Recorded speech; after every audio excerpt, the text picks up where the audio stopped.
शांति।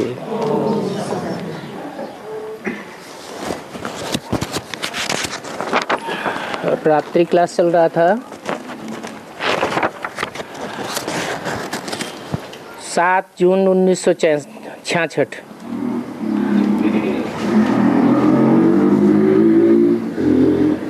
दूसरे पेज के मध्य में बात चल रही थी।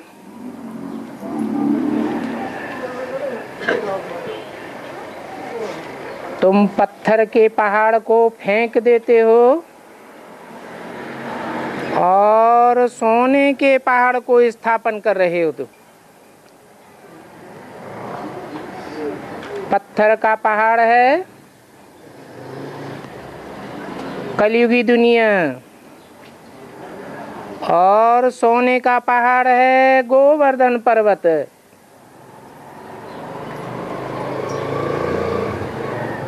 भक्ति मार्ग में तो उन्होंने पत्थर का पहाड़ बना दिया है। वास्तव में है संगम युग की बात। तुम 16,000 गोप गोपियां सोने का पहाड़ बनते हो।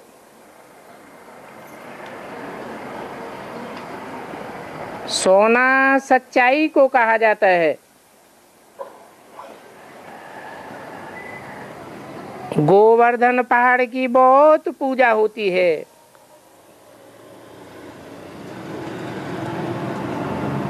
पूजा का आधार पवित्रता है। तुमने ही राजयोग सीख करके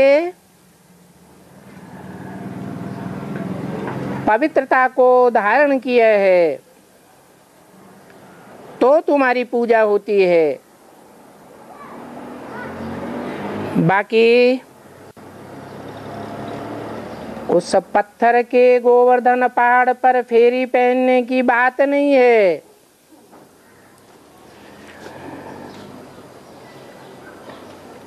ये तो तुम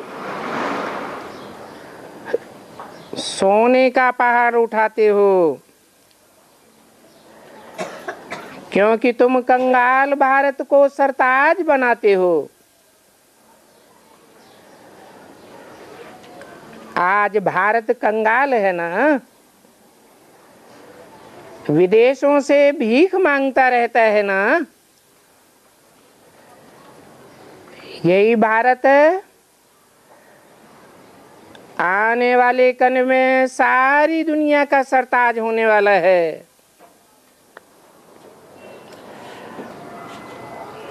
तो बाप कहते हैं अब तक तुम जो कुछ पढ़े हुए हो वो सब भूल जाओ।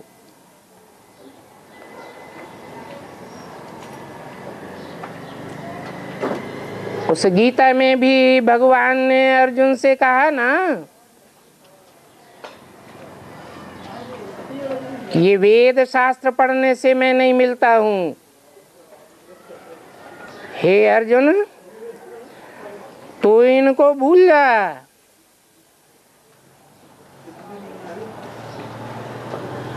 कोरा कागज बन जा। सिर्फ मुझे जान और मेरी रचना को जान।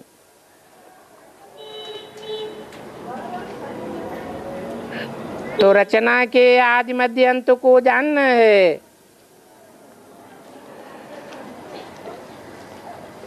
पवित्र बनना है और बाप को याद करना है।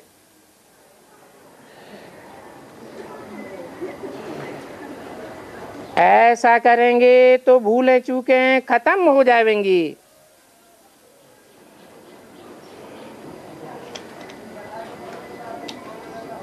बाकी पत्थर के पहाड़ की कोई बात नहीं है।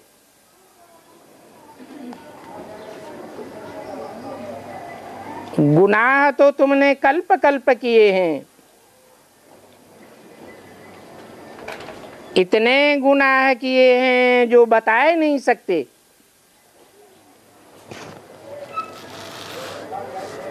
तुमको सजा माफ करानी है तो तुम बाप को याद करते रहो।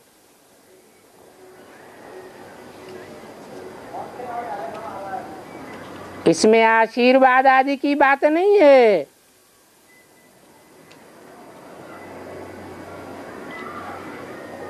यहाँ की रस्म, यहाँ की रिवाज दुनिया से न्यारी है।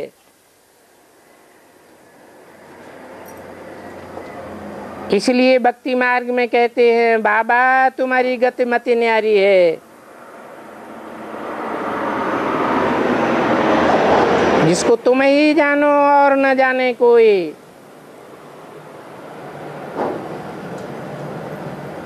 कोई भी गुरु गोसाई आदि से अथवा वेद शास्त्र पढ़ने से कोई की भी सदगति नहीं हो सकती।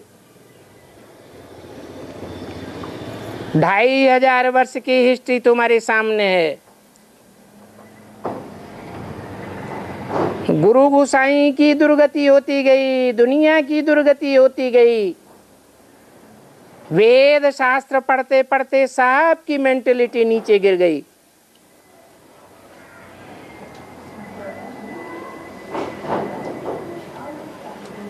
काम क्रोध लोभ मोह अहंकार बढ़ते ही जाते हैं।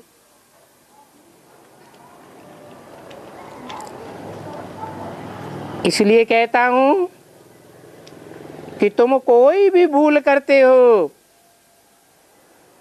तो तुम भक्त हो। स्वर्ग में तो देवताओं से कब कोई भूल नहीं होती है। क्यों नहीं होती है? हैं? क्योंकि वहां तुम ज्ञान के सार में टिके हुए हो। ज्ञान का सार ही है ज्योति बिंदु आत्मा। आत्मिक स्थिति में टिकने से कोई भूल नहीं होती है। भूलें होती ही तब है जब तुम देहबान में आते हो। बाप कहते हैं किसको भी दुख नहीं देना है। देहभान में आकर के ही दुख देते हैं। दुख देंगे तो दुखी होकर के मरेंगे। धर्मराज के बहुत डंडे खाने पड़ेंगे। इसलिए कब भी किसी को दुख नहीं देना है। बाप तो सुख देने आते हैं ना। बाप को कहा ही जाता है सुखदाता। बाप प्यार का सागर है। कभी किसी को दुख नहीं देते हैं।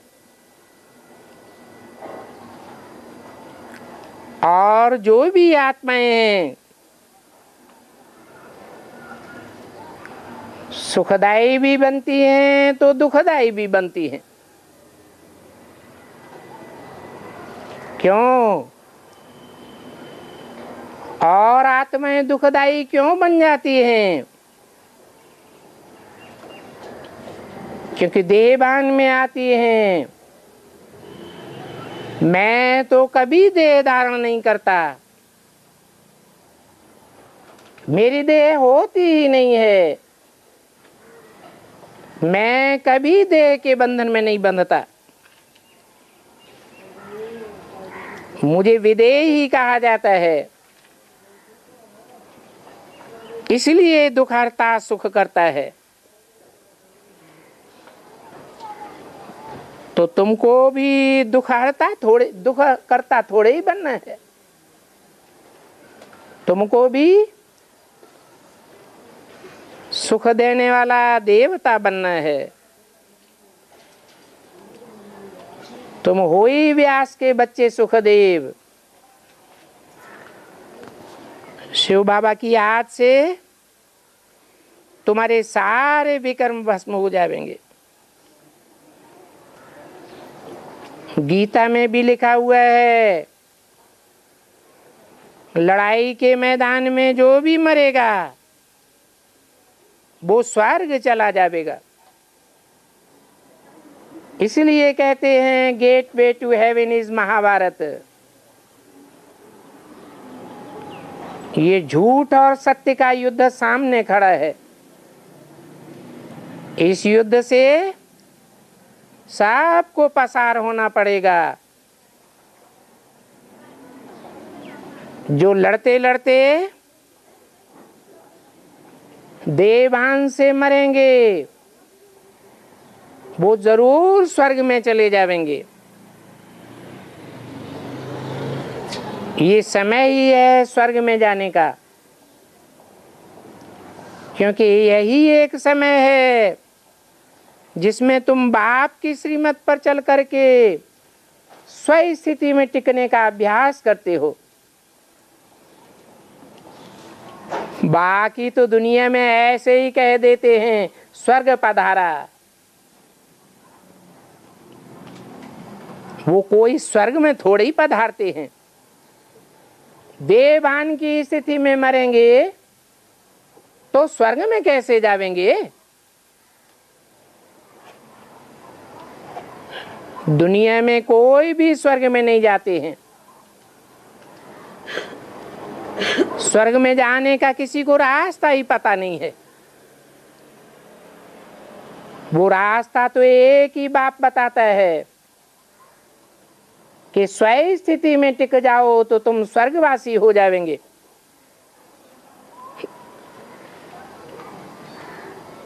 ये इस कल्प का अंतिम समय है, सबका अंतिम जन्म है। इसलिए कहा जाता है शिव बाबा को याद करो। याद करेंगे तो तुम स्वर्ग में चले जाएंगे। अंत समय के लिए कहा जाता है अंतमते सोगते। तो अंत में तुम्हारी पक्की पक्की आत्मिक स्थिति होनी चाहिए, स्व स्थिति होनी चाहिए। अपन को देहभान से बचाना है, आत्मिक स्थिति में स्थित करना है। ये ब्राह्मण जीवन बहुत अमूल्य जीवन है।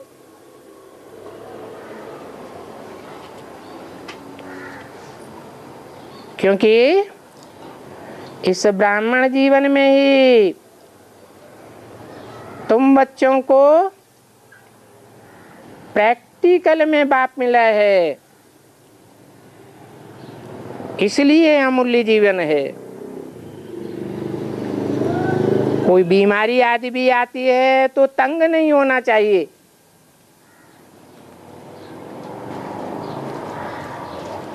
ये तो 63 जन्म के किए हुए कर्मों का भोग सामने आता है। इस कर्म भोग से धर्मराज के डंडों से बचेंगे। ये बीमारी आदि का कर्म भोग भी भोगना भी अच्छा है, क्योंकि धर्मराज के डंडे खावेंगे तो पद कम हो जाएगा। बीमारी आदि में कर्म भोग भोगेंगे, पाप भोगेंगे तो तुम्हारा पद कम नहीं होगा।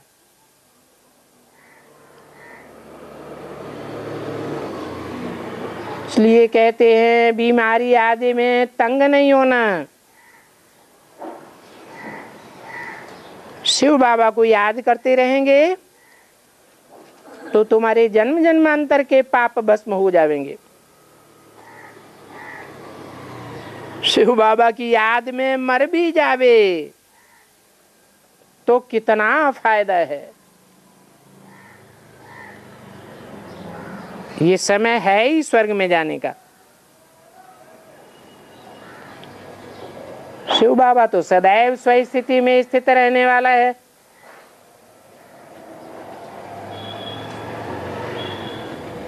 तो जैसी स्थिति में शरीर छोड़ेंगे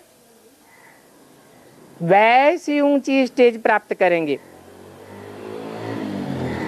अभी तो तुम जानते हो ये नरक की दुनिया खत्म हो जानी है, तो जितना हो सके बाप को याद करना है। अगर विकार में गए तो खेल खलास हो जाता है। विकार का नाम ही है विपरीत कर्म। बाप ने जो कर्म सिखाए हैं उन्हीं कर्मों को करना है। तो तुम बच्चों को पाप से बहुत डरना चाहिए। उसमें भी विकार में जाने से तो बहुत बचना है।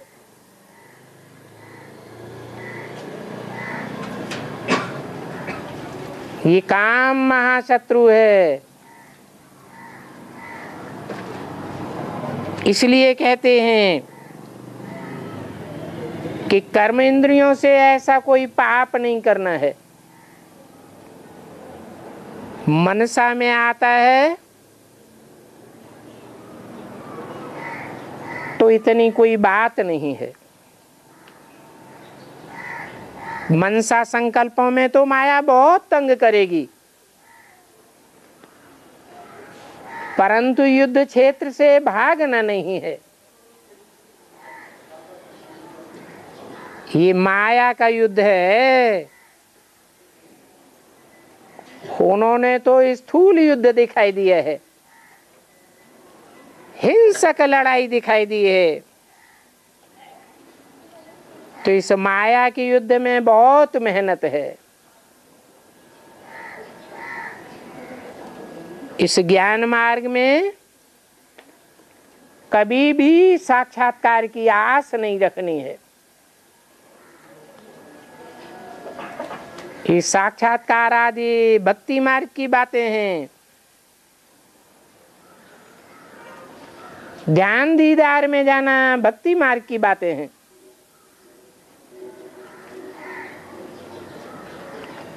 बाप तो आकर ज्ञान सिखाते हैं, ज्ञान के आधार पर योग सिखाते हैं। अगर साक्षात्कार की आस रखेंगे तो ज्ञान की बातें उठाए नहीं सकेंगे।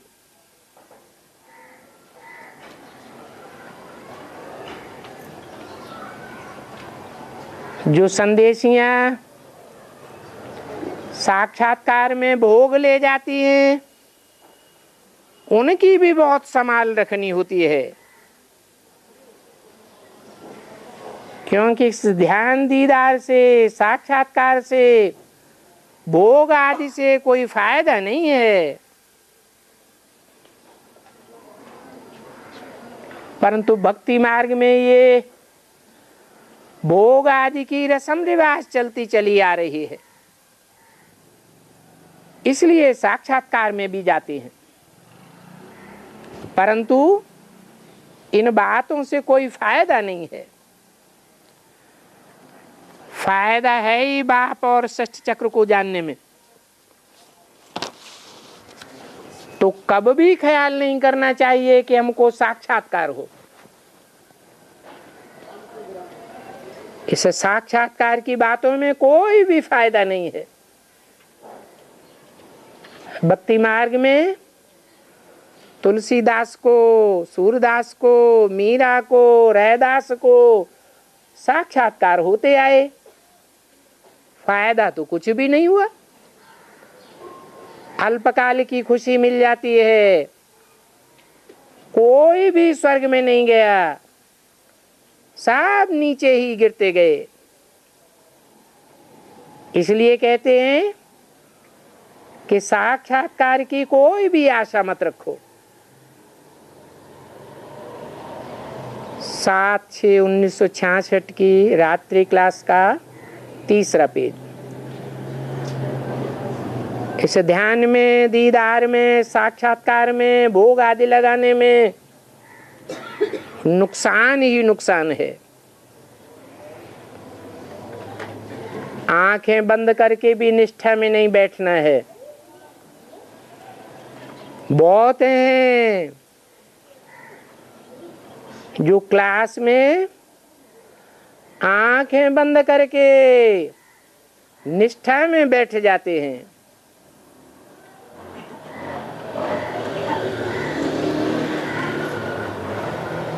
ऐसे में माया विघ्न बहुत डालेगी। कोशिश करके खुली आंखों से याद में बैठना है।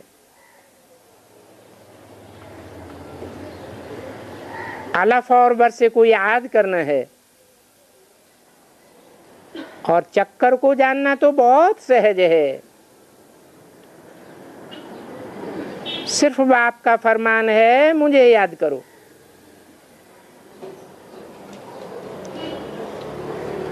क्योंकि बाप आते ही तब हैं जब इस पतित कलयुगी दुनिया का विनाश होता है और नई दुनिया की स्थापना होनी होती है।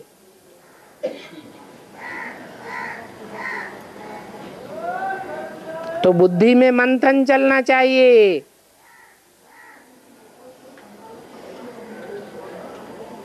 कि वो एग्जैक्ट समय कौन सा है जिस टाइम पर बाप आते हैं।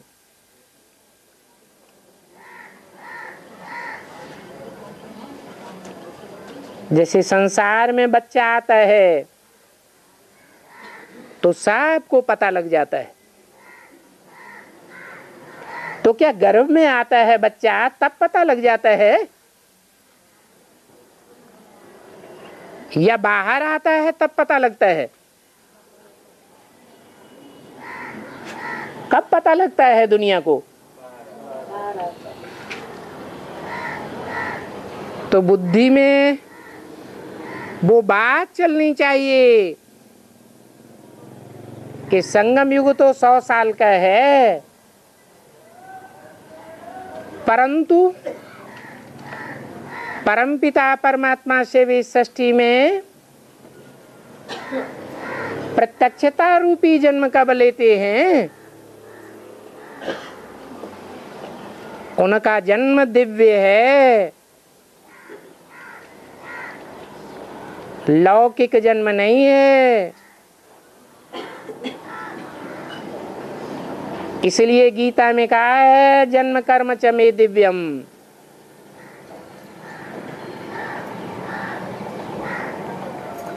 पतित पावन बाप पावन दुनिया स्थापन कर रहे हैं।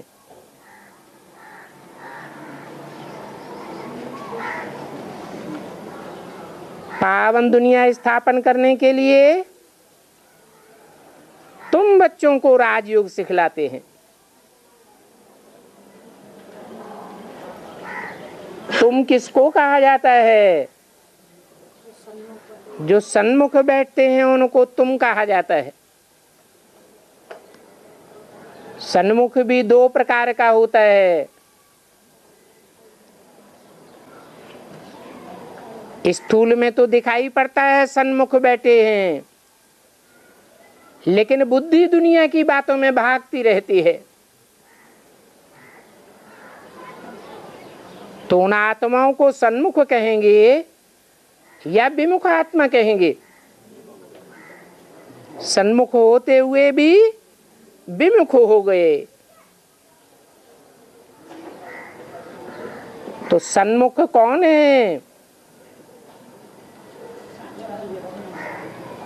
जो शरीर से सन्मुख होते हुए भी मन बुद्धि के साथ बाप के साथ सन्मुख हैं। संकल्प मात्र भी बाप के विमुख संकल्प नहीं चलाते हैं। उनको कहेंगे सन्मुख। वाचा से विपरीत हो गए, कर्मेंद्रियों से विपरीत कर्म कर लिया, तो सन्मुख कैसे कहे जाएंगे?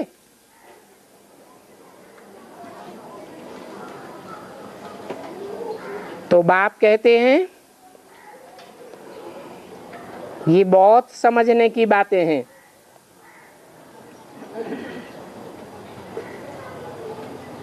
मैं तुम बच्चों को समझाता हूं, उन दूसरे धर्म वाले बच्चों को नहीं समझाता हूं, इनको भी नहीं समझाता हूं, इनके फॉलोअर्स को भी नहीं समझाता हूं। किनको? इनके माने ये जो बाजू में बैठा हुआ है। जब ये मुरली चल रही थी माउंट आबू में, तो शिव बाबा के बाजू में कौन बैठा हुआ था? है ब्रह्मा की सोल बैठी हुई थी। इसलिए ब्रह्मा के लिए कहते हैं मैं इनको भी नहीं समझाता हूं, इनके कान पहले सुनते तो हैं, सबसे जास्ती इनके कान सुनते हैं, परंतु ये बच्चा बुद्धि है। कौन? ये कृष्ण की आत्मा अंतिम जन्म में बच्चा बुद्धि है। इसलिए भक्ति मार्ग में कृष्ण बच्चे के रूप में ज्यादा पूजा होती है। कृष्ण बच्चा है, जरूर इस कृष्ण बच्चे को जन्म देने वाला कोई बाप भी होगा। बाप समझदार होता है।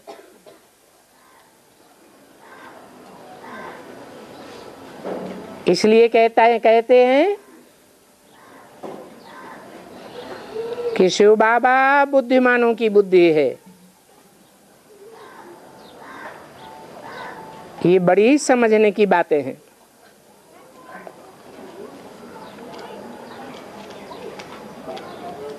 तो पक्का कर लो कि शिव बाबा को याद करना ये शिव बाबा की नौकरी है।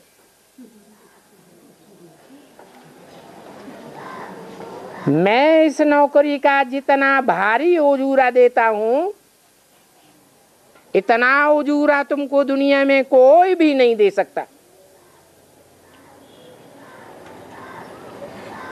वो तो नौकरी करते हैं, एक जन्म का उजूरा मिलता है। मैं तो जन्म जन्मांतर का उजूरा देता हूं, क्योंकि याद से तुम बहुत बड़ा काम करते हो। सारी दुनिया का वायुमंडल बनाते हो। याद से वायुमंडल बनता है ना। कैसा वायुमंडल बनता है? अशुद्ध वायुमंडल बनता है या शुद्ध वायुमंडल बनता है? मेरी याद में जो वायुमंडल बनता है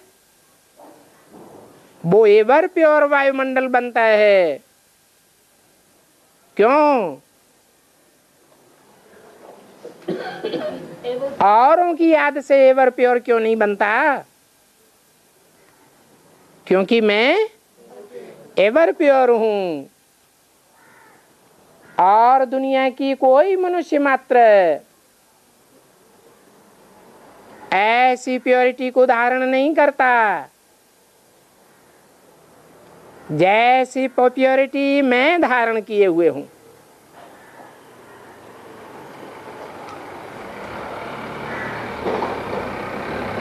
तो यहाँ इस दुनिया में रहते हुए तुम वायुमंडल को शुद्ध बनाने की सर्विस में लगे रहो।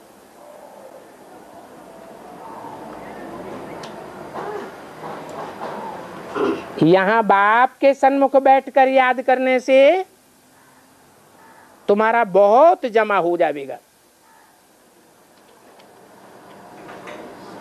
जमा भी बहुत होता है और फिर घाटा भी बहुत होता है।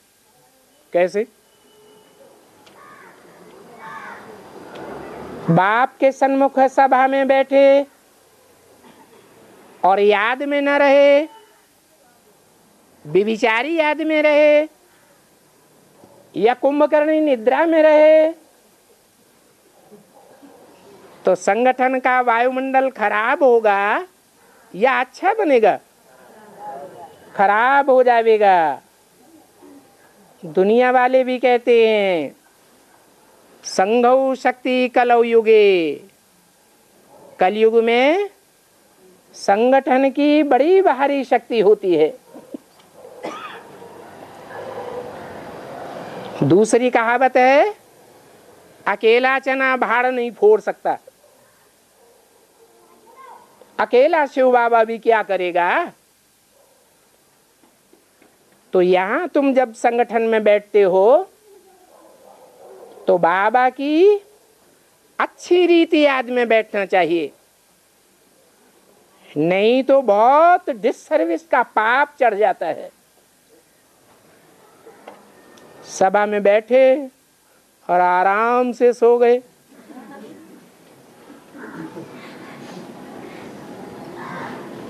तो कुंभकर्णी पाप बनेगा या नहीं बनेगा? रावण के भी पाप होते हैं और कुंभकर्ण द्वारा पाप होते हैं। वैसे यहां बैठकर बाप की याद में रहने से तुम्हारा जमा बहुत होगा, बहुत बहुत फायदा होगा। इतना जमा करना है जो 21 जन्म तक तुम खाते रहेंगे। ये तुम्हारी बड़ी सच्ची कमाई है। अच्छा, बच्चों को गुड नाइट।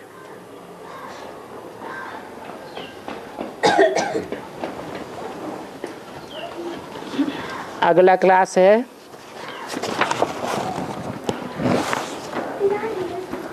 रात्रि क्लास, 8 जून 1966।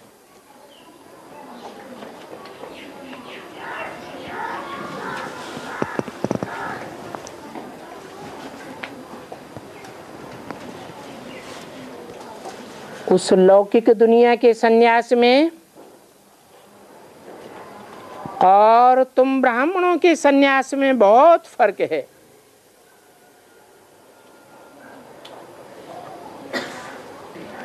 क्योंकि तुम बच्चे हो राज ऋषि,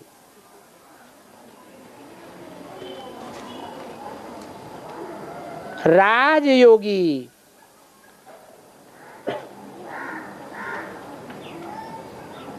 ऋषि तो वो सन्यासी भी होते हैं, क्योंकि ऋषि पवित्र को कहा जाता है, परंतु वो हठ योग पूर्वक पवित्रता को धारण करते हैं। जबरियन कर्मेंद्रियों को हठ योग में ढकेलते हैं। और तुम तो सहज राजयोगी हो, तुमको जबरियन कर्मेंद्रियों के कर्म से निरत नहीं किया जाता है। तुम सहज सहज बाप की याद में रह करके कर्मेंद्रियों के आकर्षण से परे हो जाते हो, क्योंकि याद में रहने से तुम्हारी कर्मेंद्रियां शीतल हो जाती हैं।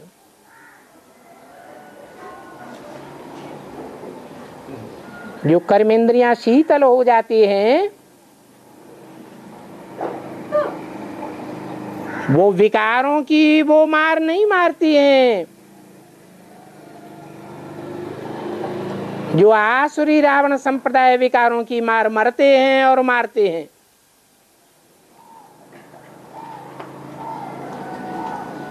उनका हठ योग मिथ्या है और तुम्हारा राजयोग सच्चा है। वो तो बाप को सर्वव्यापी कह देते हैं, इसलिए बाप को न जानने के कारण ब्रह्म को अथवा ईश्वर को सर्वव्यापी समझ लेते हैं। ये उनका मिथ्या हट है। दूसरी बात है, वो शरीर को बहुत तकलीफ देते हैं। क्या करते हैं? वो योगा योगा किस बात को कहते हैं? हैं? शरीर के आसन लगाते हैं, उसको योग कह देते हैं।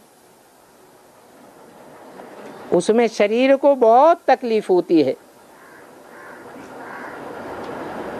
प्राणायाम चढ़ाते हैं, श्वास रोक देते हैं, हर बात में उनका हठ योग ही हठ योग है। तो तुम राज ऋषि हो, राजाई प्राप्त करने के लिए राजयोग सीखते हो, परंतु हठ योगी नहीं हो।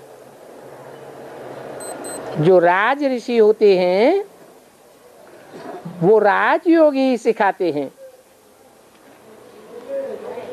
उस राजयोग से तुम जन्म जन्मांतर के राजा बनते हो। दुनिया में कोई मनुष्य मात्र नहीं है जिसने राजाई का योग सिखाया हो।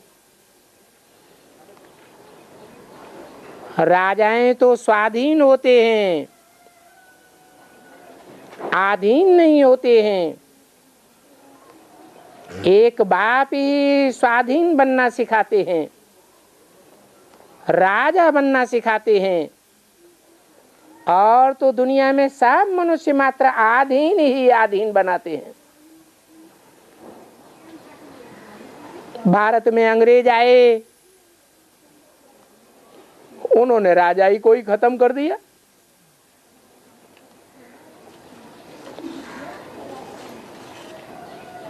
भारत की नकल करके नेपाल वासियों ने भी राजाई खत्म कर दी।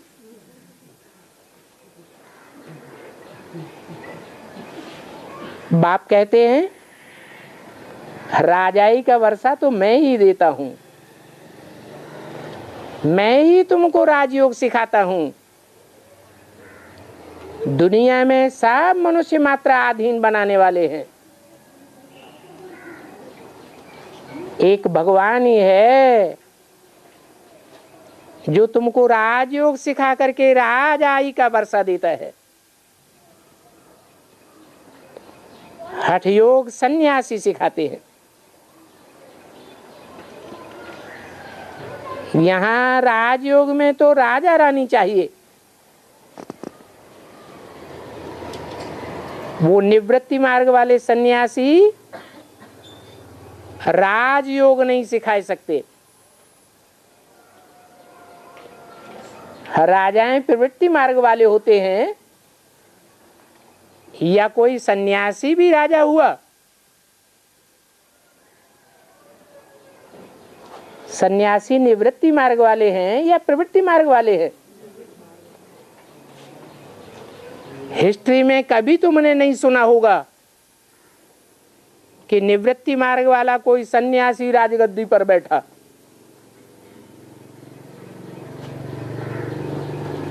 तो बाप कहते हैं कि ऋषि पवित्र को कहा जाता है। जो ऋषि होते हैं वो पतित नहीं होते हैं,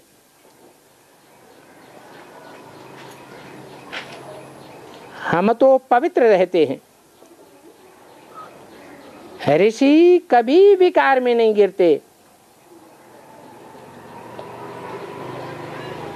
अगर गिरते हैं तो ऋषि नहीं है। ये पवित्रता की बात तो बहुत अच्छी है ना। देवताएं पवित्र होते हैं तो भक्त लोग मंदिरों में जाके उनके माथा टेकते हैं। कन्या भी पवित्र होती है तो सन्यासी भी जाकर के उनका माथा टेकते हैं,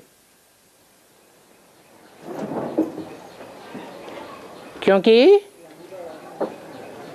सन्यासियों से जास्ती पवित्रता कन्याओं में होती है, इसलिए उनकी पूजा करते हैं। तो पवित्रता बहुत अच्छी चीज है। ये बात भी समझ में आती है। पवित्रता का अर्थ ही है विकार में न जाना। वि माने विपरीत, कार माने कार्य, विपरीत कार्य नहीं करना। कौन सा विपरीत कार्य नहीं करना? बाप ने जो कर्म अकर्म विकर्म की गति समझाई है, उन कर्मों के विपरीत कर्म नहीं करना है। बाप कहते हैं किसी को दुख नहीं देना है। अगर वाचा से, कर्मेंद्रियों से कोई को दुख देने का काम करते हैं तो ये विकर्म हुआ ना। बाप कहते हैं सबसे बड़ा विकर्म बनता है काम इंद्रिय से। ये काम महाशत्रु है।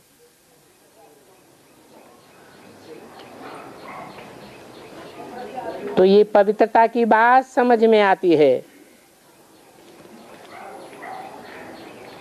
देवताएं भी विकार में नहीं जाते हैं,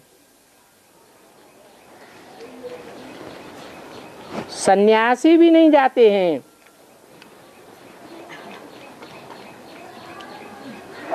परंतु वो हठ योगी हैं और तुम राजयोगी हो। इसमें बड़ा अंतर हो जाता है। बाप कहते हैं तुम बच्चों को अब पवित्र बनना है। अंदर में बहुत खुशी होनी चाहिए।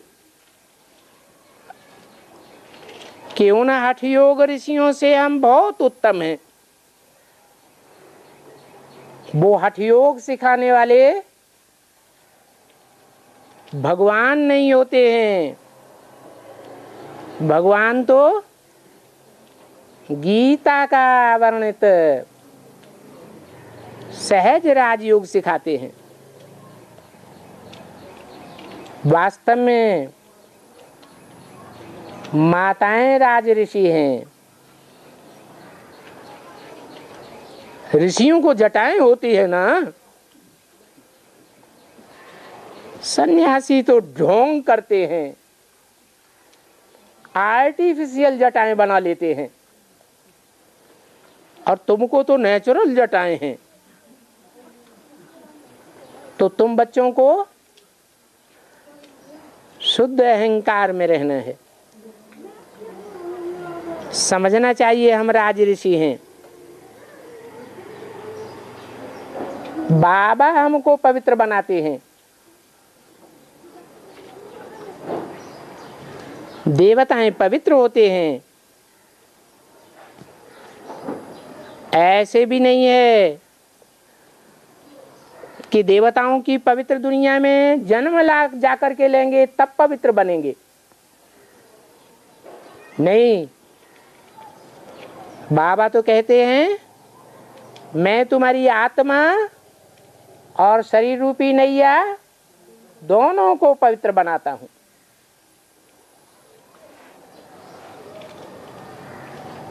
बाबा कहते हैं मैं धोबी हूं,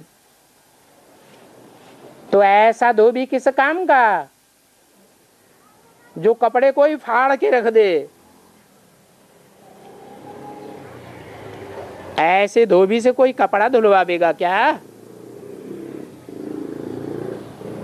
बाप तो कहते हैं मैं तुम्हारी आत्मा के साथ साथ तुम्हारे कपड़े को भी पवित्र बनाता हूं। इसी नरक की दुनिया में तुमको स्वर्ग की राजाई देता हूं।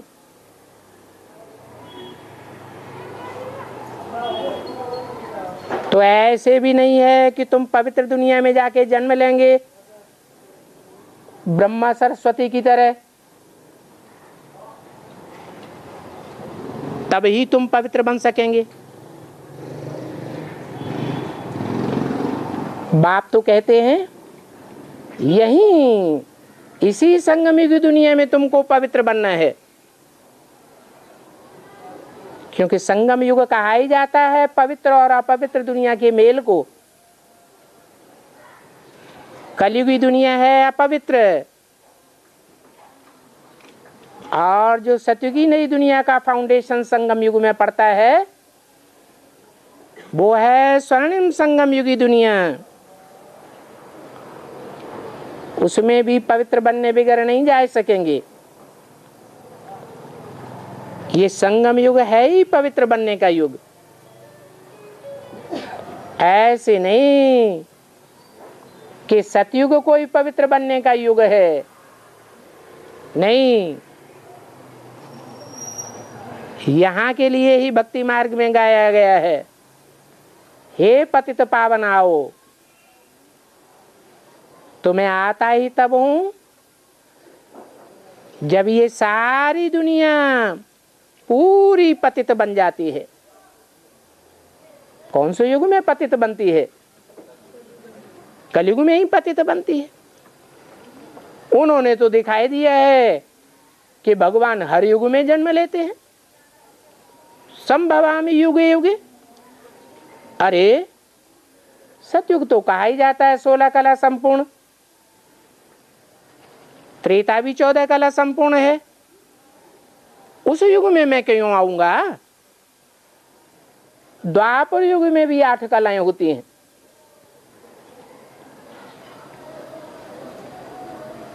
आधा पतित दुनिया कहेंगे, आधी पावन दुनिया कहेंगे। कलयुग है संपूर्ण पतित दुनिया। तो जरूर मैं पतित दुनिया में ही आऊंगा। तो कलयुग के अंत में आते हैं। ये एक ही समय है जब सब पावन बन जाते हैं। इसलिए कहते हैं हे पतित पावन आओ, और आकर के पावन बनाओ। ऐसे नहीं कि दादा लेखराज ब्रह्मा के तन में आता हूं और ज्ञान सुना के चला जाता हूं, फिर तुम अपने आप पावन बनते रहते हैं। नहीं, ऐसे तो जितने धर्म पिता आए इस दुनिया में, जितने पंडित महात्मा आए, सन्यासी आए, सब आकर के गाल बजा के चले गए। पतित दुनिया को पावन किसी ने भी नहीं बनाया। तो ऐसे नहीं है कि मैं ब्रह्मा के तन में आकर वेदवाणी सुना करके चला जाता हूं।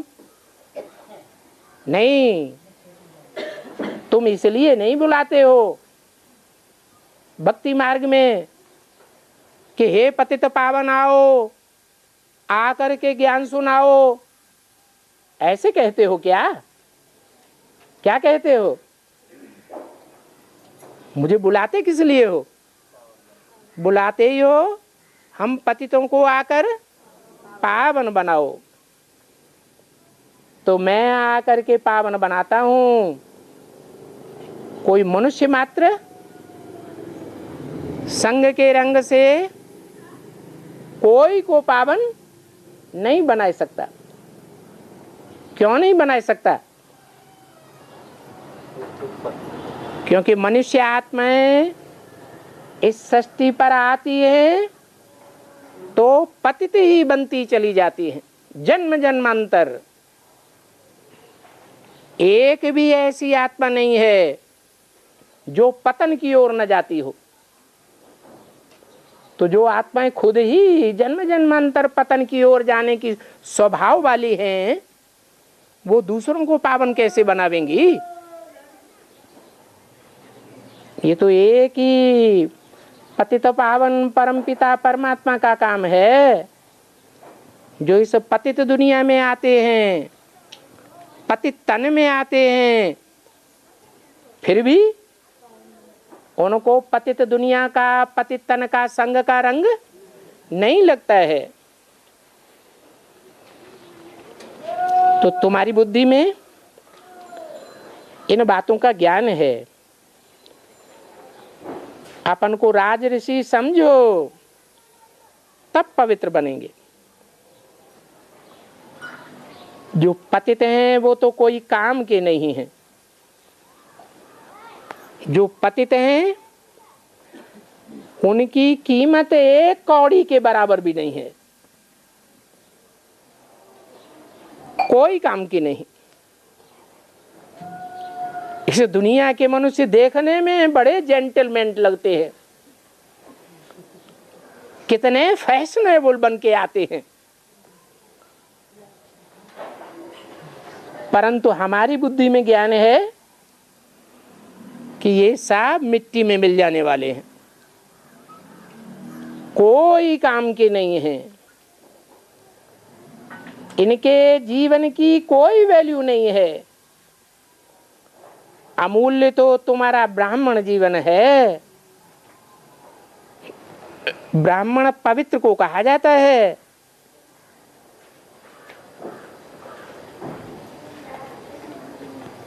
प्राचीन काल में भी जितने राजाएं हुए, वो राजाएं सलाह लेने के लिए किसको मंत्री बनाते थे? ब्राह्मणों को बनाते थे। क्यों?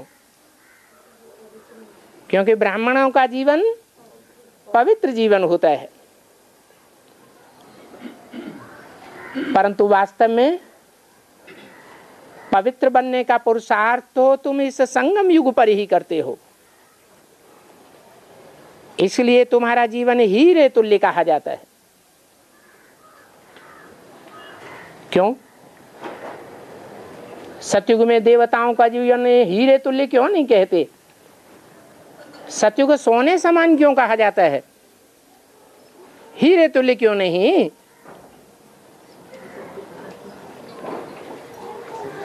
क्योंकि हीरा रात में भी चमक मारता है।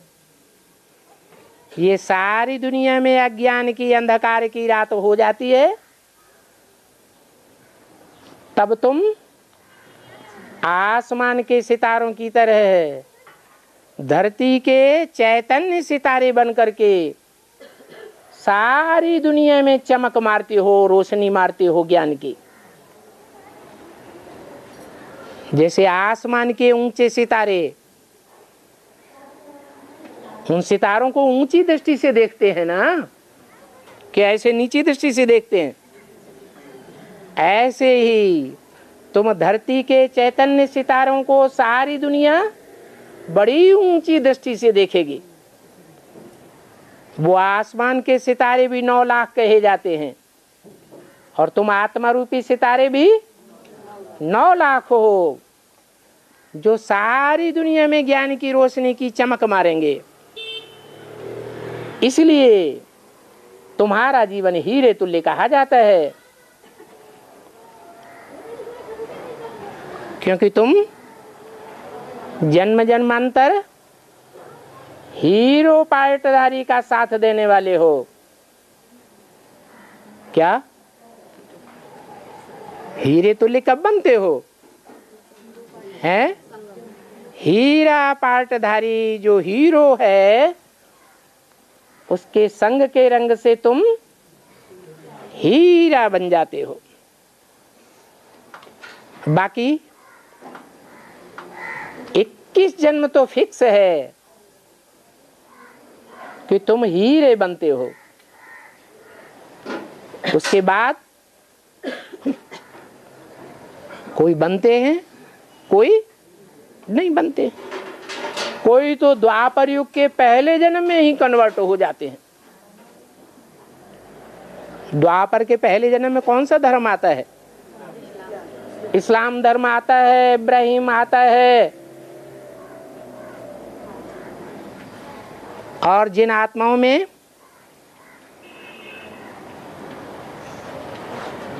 पवित्रता की रोशनी नहीं रहती है,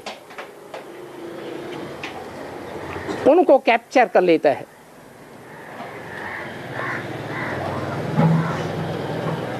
तो फिर संग के रंग में आ जाते हैं।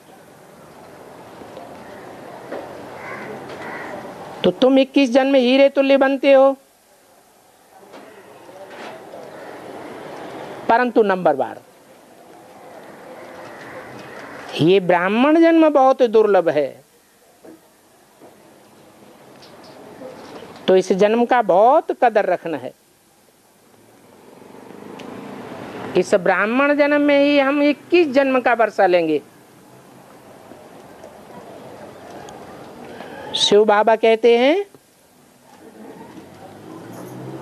ये 21 जन्म का वर्षा लेने वाले मेरे बच्चे हैं। ऐसा क्यों है? कम जन्म का वर्षा लेने वाले हैं वो मेरे बच्चे नहीं हैं। क्या? पूरे 21 जन्म का वर्षा लेने वाले, सतयुग त्रेता में जन्म लेने वाले मेरे बच्चे हैं।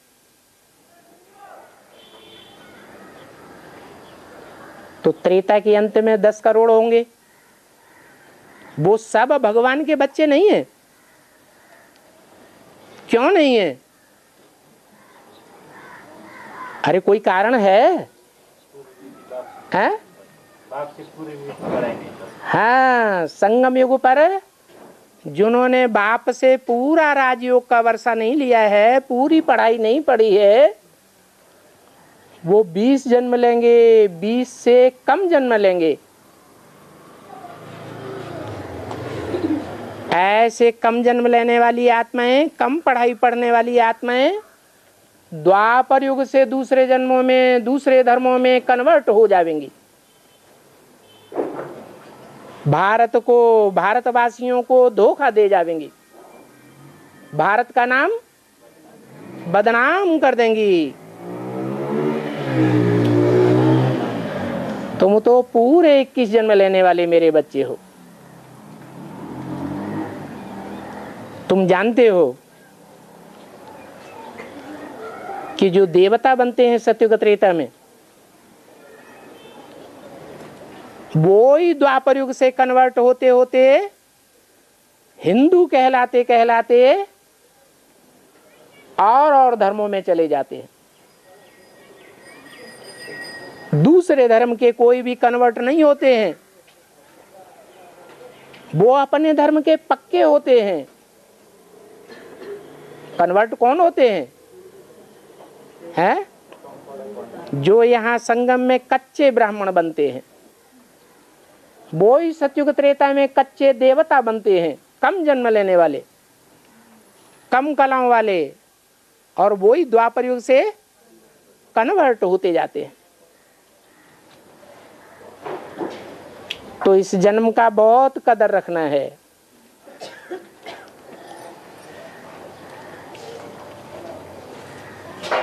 मुझे सब कहते हैं कि मैं पुट ही पुट हूं।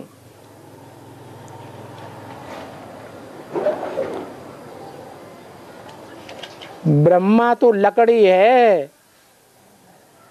क्यों? ब्रह्मा को लक्कड़ क्यों कह दिया? हैं? हाँ, लक्कड़ बुद्धि है।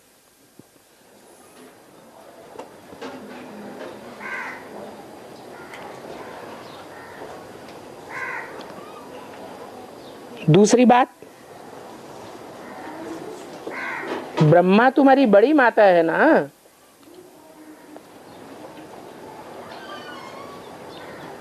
इनको लड़कियां ही लड़कियां हैं। क्या? ब्रह्मा को लड़कियां ही लड़कियां हैं और मेरे को लड़के ही लड़के हैं। ऐसे क्यों है?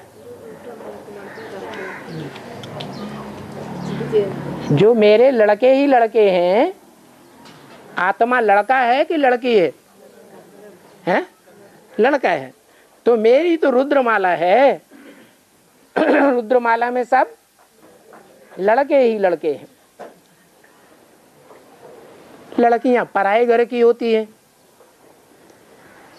और लड़के हैं, लड़के तो अपने घर में रहते हैं। तो तुम बच्चे आत्मा रूपी बच्चे हो, आत्मिक स्थिति में टिकने वाले हो, इसलिए लड़के हो।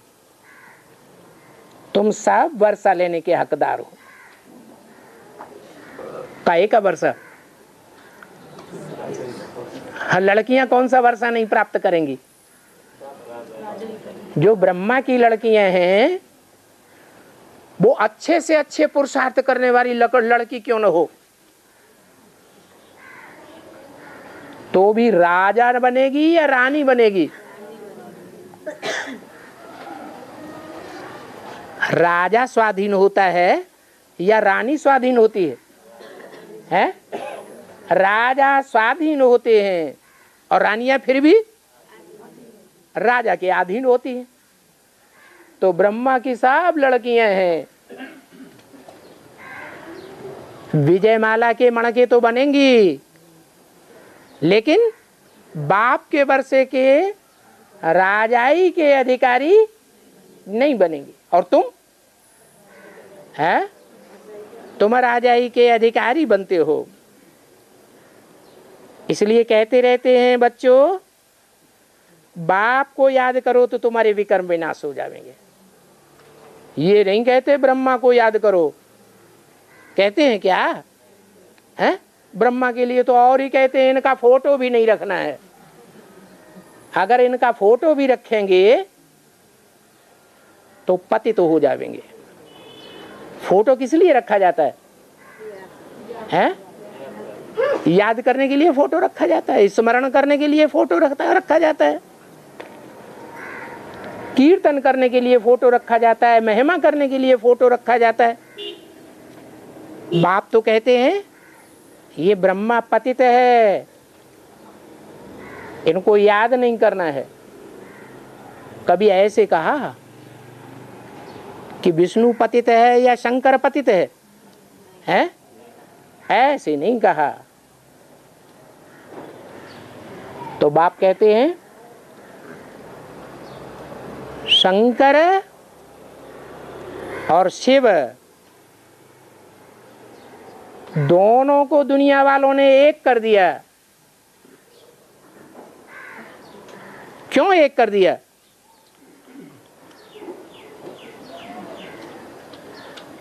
क्योंकि बाप जब आते हैं तो बच्चों को नंबरवार आप समान बनाते हैं। तो जिसमें आते हैं मुकर्रर रथ में, उसको आप समान, निराकारी, निर्विकारी, निरहंकारी बनाते हैं। इसलिए कहते हैं कि मुझ सर्वशक्तिमान बाप को याद करो। एक शिव बाबा, दूसरा न कोई। ओम शांति।